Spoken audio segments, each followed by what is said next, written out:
Another day, another gastos. Period. Nung Sabado pumunta kami na IKEA para bumili ng cabinet sa kitchen.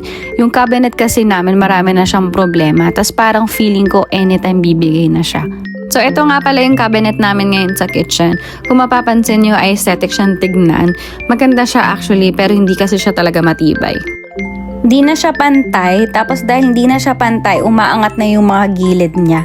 Tapos kahit anong ayos namin, hindi na siya bumabalik sa dati. Tapos yung mga likod niya, talagang nagbubukas na. Tapos yung drawer, kahit anong gawin namin, para nabibigatan na siya kahit tumatagilid na din. Tapos yung mga pinto, hindi na din talaga pantay. Tapos minsan hindi namin siya masarado.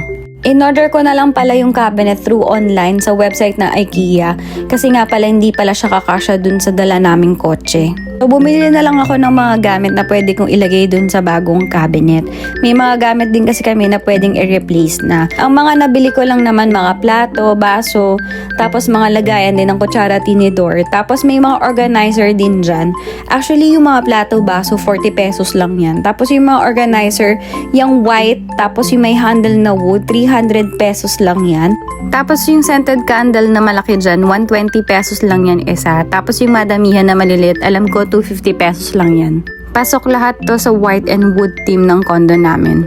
Sa next video ko na lang ipapakita yung presyo ng bawat isa, pati yung bagong cabinet.